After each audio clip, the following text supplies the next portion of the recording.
Michael Abal, the two ball made a lot of progress. TJ Moore, a lot of progress. And they're stepping out and getting their opportunity to run with the ones.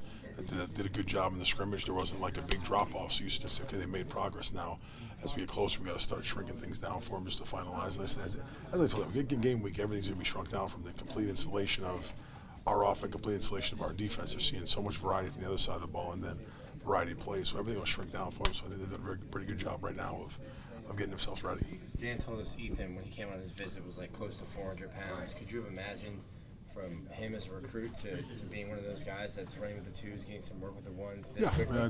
You knew the mentality of him. I knew what he was. I mean, I couldn't control his weight when he was in high school, but to me, he's not the first one, the last one that, you knew who he was, you knew who his mom was, you knew how he was raised. That here it is. He ate too much. That to me is going to get him, and he was structured and had discipline to do it to get from 393, I think 394, when he showed up to 337 now. So to me, and he's done a great job with it. Now it's just learn to play.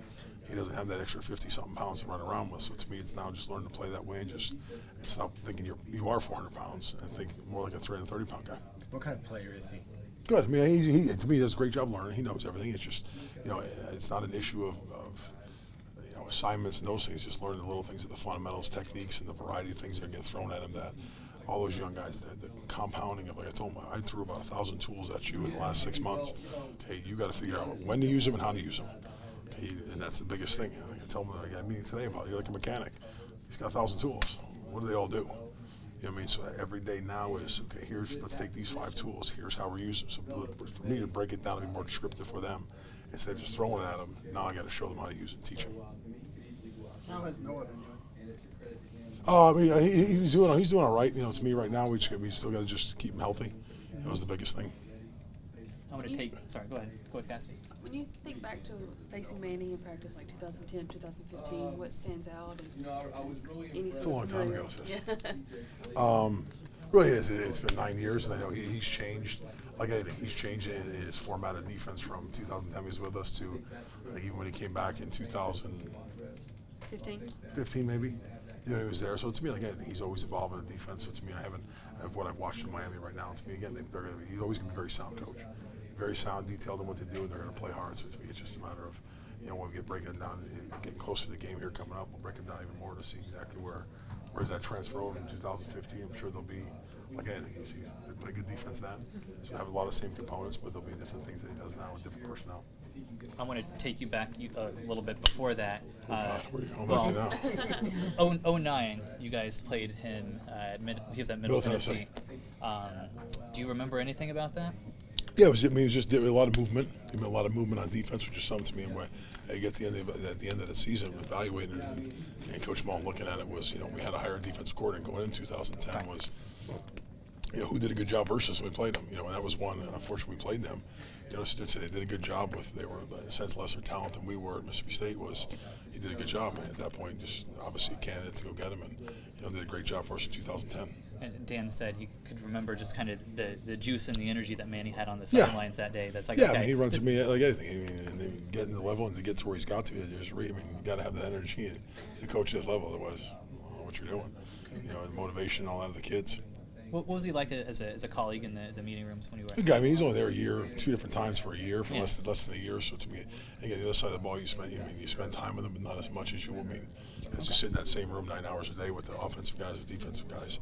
But just to me, again, does a great job coaching them, does a great job in defense, and everything you said is, highly motivated, gets them to play hard and play fundamentally sound. So not surprised that it's didn't take him too long to rise up to D1 head coach at a major school. No, I think he's from down there, so that's an easier thing. I know he's got connections down there with his dad and all that stuff, so to me, that's where he's from. So to me, it obviously makes it easier to be from down there and to get that opportunity. You guys told us about some of their pool fights. You had to referee any? We had dinner at my house one day. And, I'll let that happen. Could you take them? What do you think?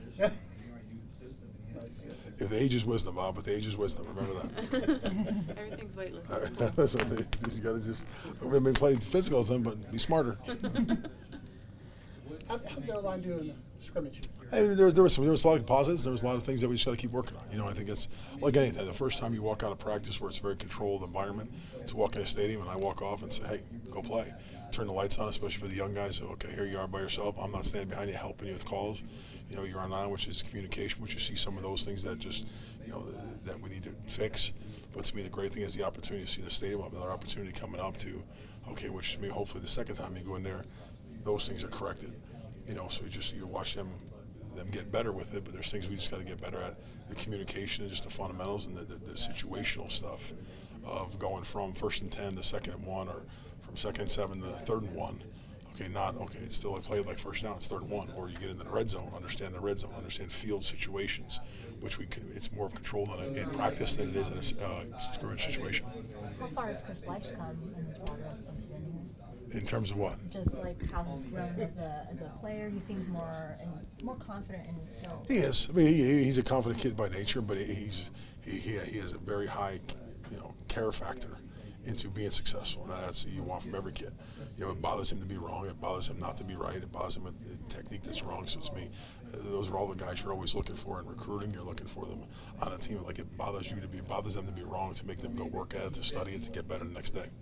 Do you feel like you have a first 5, or are there still some questions? Yeah, no, I mean, I think, like I said, I think the first 5 is good, and you see the second, really the next group of guys coming along and making great progress, which, they got ready to go. I mean, that's, to me, who of those next 5 will be the first one in? That's still, to me, yet to be determined, but that's what I'm looking for, really, is 6, 7, 8. After this, 6, 7, 8, 9, 10, more than the next 5. It's who's the third tackle, who's the third guard, who's the second center. I mean, second center's kind of there, but to me, Brett Heggie can do it, Chris can do it, so there's a lot of guys that can still play center and snap the ball, but, who is number 6? It's not just, hey, I'm the backup left tackle. Who's the 6th guy that's going in? I want the best. Who's the next best one? Is there one guy that's the best utility guy, can flip to different positions? Brett's probably the one that's done more. I mean, he's done more. Chris is probably the next one that's done some more of that. Because Chris even had a right tackle. He snapped the ball. He's been at guard. He's been at tackle. So, he's one of those guys. Brett's been the center. Brett's been both guards, last year. So he has that difference of going inside of those 3 things. Stone can go right or left. Richard can go right or left. Gene did more right. Played left a little bit light our first spring here. So the younger guys I've kind of kept in one position just to learn for learning purposes before I start flopping them right and left and all those things. So you see all the guys that have really, and that's part of teaching them. Once you know one position, learn the other, just so it helps you to go back to the position you started at. Time for 2 more, guys. Which coach would win in a pool fight? Which coach? Yeah. Me. For sure? Why? Look at this. Shouldn't even question that. Why? Who do you think? You're right. I want to hear What'd you guess have at? technique. I don't know. I feel I'm not picking against you. like Mullen will be a little tenacious. Who? He would go for the knees. Are we going to the deep end or the shallow end? Whole pool. I'm going to the deep end. Okay. Looking back at film, what has really stood out to you so far? I think they matured. The kids matured a lot, especially they haven't had a choice. But you watch the young guys to me that are 18, 17, 18 years old coming in, that they've matured really from that have been here since the spring to now, figuring everything out to where they have a good understanding of everything that's going on. Now it's just mastering all those skills and use of all those tools that they've been given.